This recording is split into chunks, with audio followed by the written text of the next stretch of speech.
The first thing you must understand is this. Some stories do not fade with time. Some stories remain alive because they reveal uncomfortable truths about human nature, psychology, and the fragility of society. And the case you are about to hear is one of the most significant examples of how a single individual can challenge an entire nation, expose failures in law enforcement, and leave a permanent mark on criminal history. This is the story of Andrei Chikatilo, remembered as the Butcher of Russia, a man whose actions went unnoticed for years, allowing him to accumulate more than 50 confirmed victims before his final capture. His case is not only about crime, it is a lesson about awareness, prevention, and the consequences of institutional blind spots. Imagine a country where information was controlled, where police departments lacked coordination, where forensic science was far behind the rest of the world, and where admitting failures was nearly impossible due to political pressure. That was the Soviet Union in the late 1970s and 1980s. Within this environment, a man slowly began to move through cities, forests, and train stations, blending into the daily landscape, unnoticed by most. He did not stand out. He looked ordinary, and that is precisely what made him so dangerous. The fear surrounding this case did not begin with a name. It began with confusion, with isolated disappearances that no one could initially connect. Communities were unsettled, parents grew cautious, and yet no official explanation emerged. Soviet authorities, concerned about social panic, avoided public announcements. This secrecy created a perfect environment for a predator who understood the weaknesses of his surroundings. He knew that silence worked in his favor. To understand how Chikatilo reached that point, we must look deeper into his origins. Born in 1936 in a small Ukrainian village during one of the harshest periods in the region's history, he grew up amidst famine, war, and constant instability. His childhood was marked by poverty, hunger, and emotional neglect, conditions that shaped his personality long before he developed the impulses that would later define his actions. Psychologists who studied him after his arrest emphasized that his early years created profound feelings of inadequacy and social isolation. He struggled to connect with others, battled internal shame, and developed a complex mixture of resentment and emotional detachment. During his youth, he sought validation through academic and professional success. He wanted to be perceived as intelligent, valuable, and respected, but his personal insecurities constantly resurfaced. He tried to build relationships, but often failed, creating a growing sense of frustration.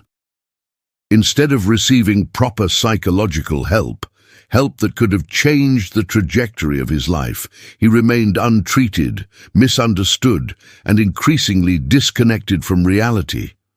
This combination became the foundation for a pattern of behavior that would escalate dramatically in adulthood. By the early 1980s, the Soviet Union was entering a period of economic stagnation and social stress. Cities were crowded, unemployment rose, and public resources were stretched thin. These conditions made it difficult for law enforcement to investigate missing persons efficiently, especially when the cases involved individuals from vulnerable communities.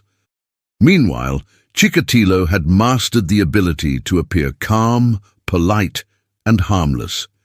He worked as a teacher, and later as a factory employee, moving frequently and using this mobility to his advantage. He understood how to avoid drawing attention, carefully choosing locations where oversight was minimal.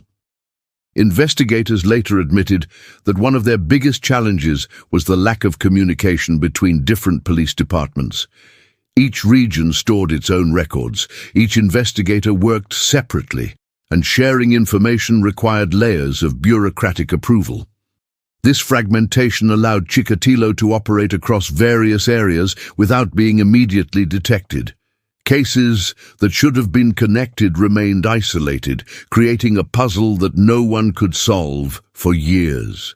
As the disappearances increased, fear spread across the Rostov region.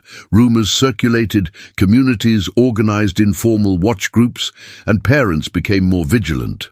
Still, the authorities remained cautious about acknowledging a pattern, concerned that revealing the possibility of a serial offender would create panic and undermine the image of state control.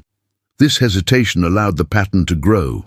It was during this period that forensic specialists began noticing similarities in several cases, similar locations, similar behavior patterns, and similar details surrounding the disappearances. Although they could not publicly state their conclusions, internally they began to suspect that a single individual was responsible.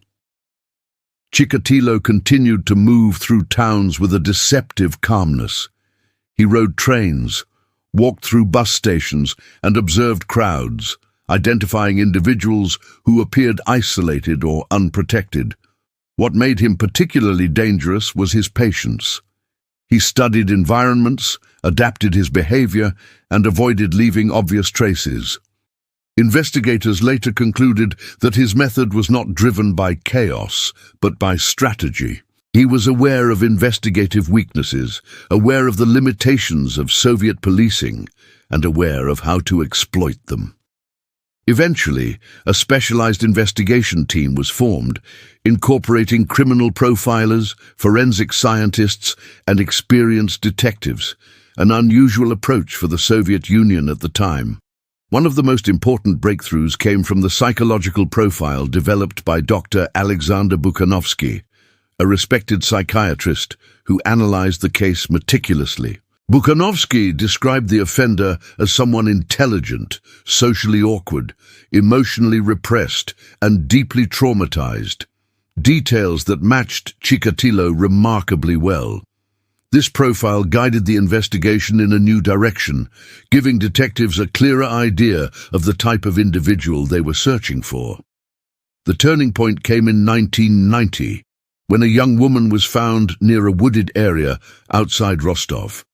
The pattern matched earlier cases, and investigators intensified surveillance in the region. During this period, an officer noticed Chikatilo walking alone, appearing nervous yet trying to hide it. Something about his behavior raised suspicion. Authorities questioned him, but at the time, they lacked the forensic evidence necessary to detain him. However, his name remained noted, and when additional evidence appeared later, he became a primary suspect. After months of monitoring, collecting testimonies, and cross-referencing previous cases, investigators gathered enough evidence to bring him in for further questioning. What followed became one of the most significant confessions in Soviet criminal history. When confronted with psychological pressure and confronted with the profile created specifically about him, Chikatilo eventually admitted to numerous acts across several years. His confession shocked the nation, not only because of its scale, but because it revealed how long he had evaded detection due to systemic failures. The trial that followed was closely observed by the nation. Although the public was horrified, the purpose of the proceedings was not only to judge him, but also to expose the institutional weaknesses that allowed such events to occur. Experts studied his behavior extensively, producing psychological evaluations that are still analyzed today in criminology studies worldwide. They emphasized that although early life trauma does not justify harmful actions, understanding it can help societies identify risk factors and prevent similar cases in the future. The final verdict marked the end of one of the darkest chapters in modern Russian criminal history. Chikatilo was held responsible for more than 50 confirmed victims, and potentially more cases remain unverified. His actions forced reforms within law enforcement, encouraged the development of modern forensic methods, and highlighted the importance of communication between investigative departments. His case became a reference point for understanding how psychological vulnerabilities, social instability, and institutional weaknesses can intersect with tragic consequences. This story is not about glorifying the individual, It is about understanding the mechanisms that allowed such devastation to occur. It is about the victims, the families, the communities, and the lessons that remain crucial today. When society fails to protect its most vulnerable, consequences ripple across generations. This case reminds us that vigilance, psychological awareness, and strong social institutions are essential to preventing tragedies from repeating. And as we examine this case with respect, caution, and seriousness, we must remember that awareness is our strongest defense. This is not just a story from the past. It is a warning for the present. It is a reminder that systems must evolve, communication must be transparent, and protection must be prioritized. This is the legacy of the case of Andrei Chikatilo, the butcher of Russia, a case that reshaped criminal investigation practices and remains one of the most deeply studied psychological profiles in modern history. If you made it to the end of this chilling story, write the word "dark truth" in the comments to let me know you were brave enough to watch it all. Don't forget to subscribe to Killer Mind for more real cases, more psychological breakdowns, and more hidden truths from the darkest corners of humanity. Your support keeps these investigations alive. See you in the next one.